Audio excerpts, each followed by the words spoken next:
Audio Jungle. Audio Jungle.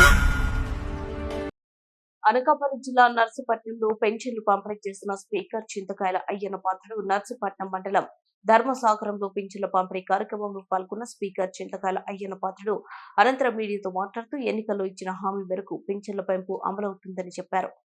ఇబ్బందులు ఉన్నప్పటికీ పెన్షన్ల పంపిణీ కొనసాగుతుందని సెప్టెంబర్ 1వ తేదీ ఆదివారం కావడంతో ఒకరోజు ముందుగానే పంపిణీ చేశామన్నారు. ఈ రోజు ఉదయం 9:30 80% పెన్షన్లు పంపిణీ చేశామని, కొత్తగా అర్హులైన వారికి అక్టోబర్ నుంచి పెన్షన్లు అందుబాటులో ఉంటాయని చెప్పారు. అనర్హులైన వారికి తొలగించేందుకు ప్రత్యేక చర్యలు తీసుకుంటున్నామని, డ్వాక్రా గ్రూప్ మహిళలందరూ మొక్కలు నాటాలని పిలుపునిచ్చారు. సెప్టెంబర్ 2న పవన్ కళ్యాణ్ పుట్టినరోజు సందర్భంగా గ్రామాలన్నీ శుభ్రం చేసే కార్యక్రమం ప్రతి గ్రామంలో జరుగుతుందన్నారు. ఈ కార్యక్రమంలో టీడీపీ జనసేన నాయకులందరూ పాల్గొని విజయవంతం చేయాలని కోరారు. ఆ రోజు ఎన్నికల ముందు చంద్రబాబు నాయుడు గారు 4,000 రూపాయలు పెన్షన్ ఇస్తానని మాట ఇచ్చారు. దాని ప్రకారంగా గత 3 నెలల నుంచి ఇది 3వ నెల. దాని ప్రకారంగా మనం ఇచ్చుకుంటూ వస్తున్నాం. కొంచెం ఆర్థికపరమైన ఇబ్బందులు ఉన్నాయి రాష్ట్రంలో. ఈ పెన్షన్ కోసం కేవలం ప్రతి నెల 10,000 కోట్ల రూపాయలు ఖర్చు అవుతుంది. అయినా సరే అన్ని ఇబ్బందులు ఉన్నా ఆదుకుంటూ ఇవ్వాలని ఉద్దేశంతో చేశారు. అసలు యాక్చువల్గా రేపు ఇవ్వాలి పెన్షను.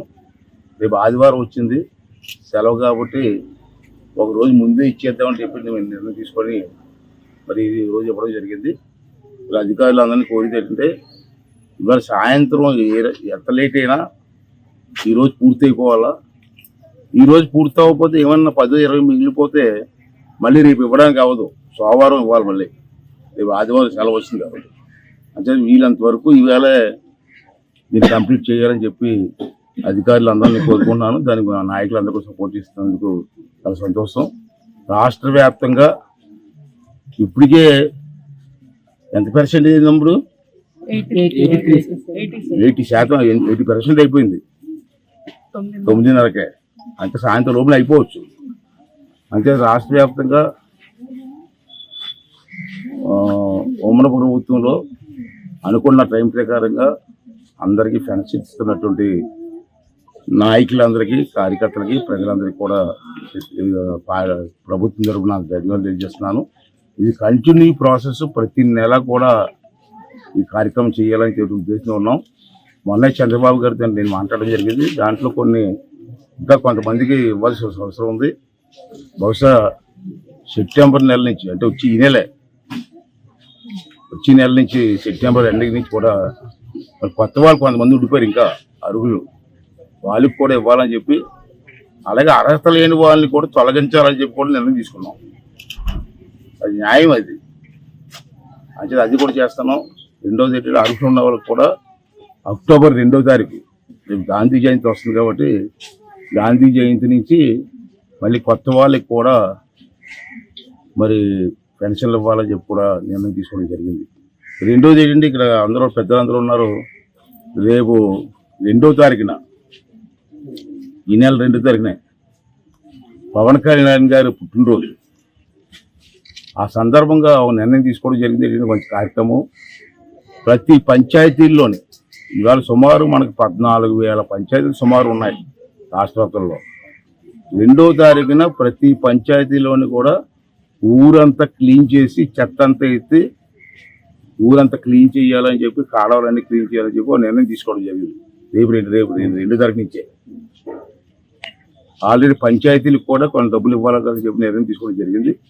అంటే ప్రజలంతా పాల్గొని ఈ 5 సంవత్సరాలు బట్టి క్లీనింగ్ లేదు, చాలా చాలా వరస్ట్గా ఉన్నాయి గ్రామాలన్నీ కూడా. అందరూ పాల్గొని 2వ తారీఖు పాల్గొని మన నాయకులు చంద్రబాబు నాయుడు గారి ఆదేశం మేరకు పవన్ కళ్యాణ్ గారి పుట్టినరోజు నాడు అన్ని గ్రామాలు 14,000 గ్రామాల్లో కూడా క్లీనింగ్ కార్యక్రమం పెట్టాం.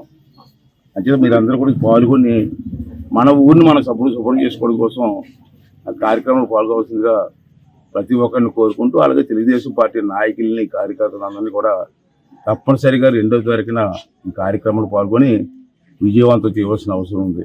అలాగే నిన్న చూశారు మీరు ప్లాంటేషన్ ప్రోగ్రాం. రాష్ట్ర వ్యాప్తంగా మొక్కలు నాటే కార్యక్రమం స్టార్ట్ చేసాం. మా లక్ష్యం ఏంటంటే సుమారు ఈ సంవత్సరం ఒక 20-30 లక్షల మొక్కలు నాటాలని చెప్పి నిర్ణయం తీసుకోవడం జరిగింది. నిన్నే అనకాపల్లిలో నేను మొక్క నాటాను. నేను చెప్పాను, మన డ్వాక్రా గ్రూప్ మహిళలు ఉన్నారు చాలామంది, ప్రతి గ్రామంలో ఉన్నారు. ప్రతి ఒక్కరు ఒక్కొక్కరు 2 మొక్కలు వేస్తే కొన్ని లక్షల మొక్కలు నాటొచ్చు. పోలీస్ డిపార్ట్మెంట్ ఉంది, 20,000 30,000 మంది పోలీసులు ఉంటారు మన రాష్ట్రంలో. ఒక్కొక్కరు 2 మొక్కలు నాటుతూ 50,000 మొక్కలు నాటొచ్చు. అలాగే అన్ని డిపార్ట్మెంట్లు అందరూ కలిసి మొక్కలు నాటి ఈ పచ్చదనాన్ని పెంపొందించడం కోసం మనం ప్రయత్నం చేస్తాము. దాంట్లో కూడా ప్రతి ఒక్కరు కూడా పార్టిసిపేట్ చేయాలి. అలాగే ఇళ్లలో మన ఇల్లు ఉన్నాయి, ఇల్లు ఎక్కడైనా ఖాళీ స్థలం ఉంటే ఒక మొక్క, దానివల్ల మనకి మంచి వాతావరణం వస్తుంది, శుభ్రం ఉంటుంది. ఆ కార్యక్రమాన్ని కూడా జయప్రదం చేయవలసిందిగా ప్రజలందరినీ మీ ద్వారా కోరుకుంటున్నాను.